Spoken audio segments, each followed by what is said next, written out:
are talking Tremors, Shrieker Island. This one is directed by Don Michael Paul, who also directed the previous two Tremors sequels.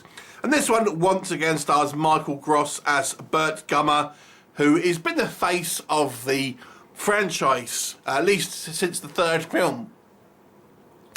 And what we have a story here that takes place in a tropical island where we have a character played by Richard Brake, who is essentially a philanthropist, very rich, kind of like playboy type, who in his spare time essentially wants to hunt big game, and him and his mates hunt the biggest game, which in the course of this universe is called Graboids.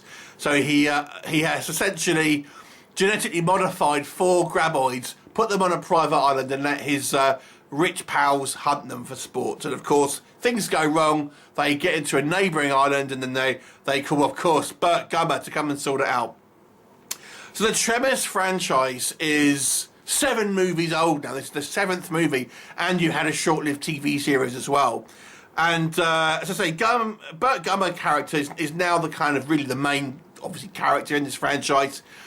You had Kevin Bacon in the first movie and Fred Ward, and then Fred Ward in the second one. And since then, it's been the Burt Gummer show.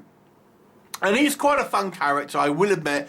Maybe a little bit too wacky. I think one of the key things for me about the original film is that our heroes were very much the everyman. Very kind of much the salt of the earth types. And the sequels, even the second one to a degree, which still had Fred Ward in it, kind of went away from that and made it kind of more of the first one had some comedy in it, but it lent a lot more into the kind of like the wackiness. Now this movie, actually, it turns the dial down to a little bit darker. Not a lot. It still has comedy hijinks in here, but I don't think it's quite as wacky, as silly as maybe certainly the last 2 films, obviously by the same director. Gone is the kind of the son of Burt Gummer, who was a ball and chain around this franchise, if you ask me.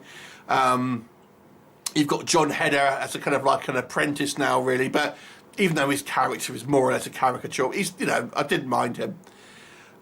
You've also got the kind of like this seemingly a lot higher production value. Now, this is in no means a high budget movie, but a little bit like the kind of the Deep Blue Sea 3 compared to the second film. It seems that the production value is increased. There's certainly some quite well shot set pieces here. There's some pretty decent stunt work. The special effects look good. They look great.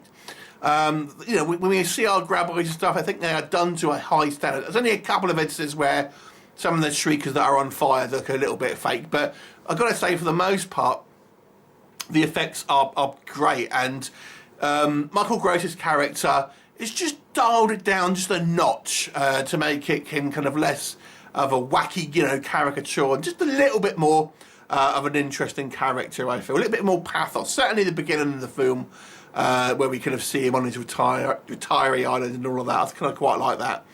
I also quite like Richard Brake as a kind of a human bad guy, because I found him quite interesting, because he's obviously an antagonist and selfish and in it for his own anger, but he's not like a moustache twirling villain.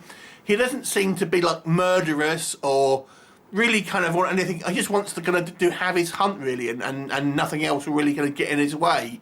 But he doesn't necessarily seem like too much of a kind of an OTT villain, and even is quite respectful, to be honest with you, from for people that he sees as his enemies, so to speak. So I quite like his character. But what doesn't work? Let's be honest, the Tremors sequels have all been more or less the same. It's, the Tremors, we'll put them in a kind of a different environment, or we'll have the Tremors develop some type of new ability that our heroes have to overcome, or a mix of the two. And the sequel is exactly that, just a mix of the two. The story is more or less the same. The Shriekers feature in this movie less than I thought they would, considering it's called Shrieker Island. But yeah, it's just kind of a more of the same, to be honest with you. Pretty predictable. I mean, the ending is interesting. I'm not without giving anything away. It's like, are we doing that? Not quite sure how I feel about the ending, because I feel it was a little ambiguous, but maybe not. But it doesn't quite know where. I mean, it hasn't quite decided on its tone, if you ask me.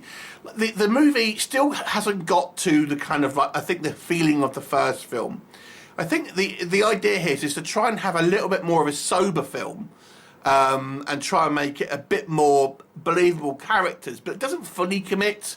Like I said, we do have just kind of cliche John Hedder's character doesn't really have a character as such. He's just like the wide-eyed guy who wants to kind of get involved.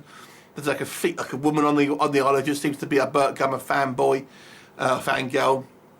I don't know. The characters, to me, at least some of them, seemed a little shallow, and obviously the Michael Gross is getting on now, and the movie feels a little bit like that.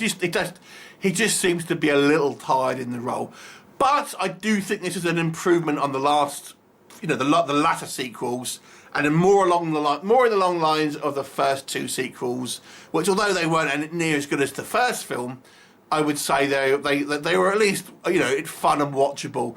So I will give this movie a 6 out of 10. I do think it was an enjoyable, well-made film, with good special effects and an enjoyable potential either end to the franchise, or maybe like an idea for a new beginning. Who knows? But if they ended it here, I think it would be okay. It didn't embarrass itself, so maybe that's best where they left it.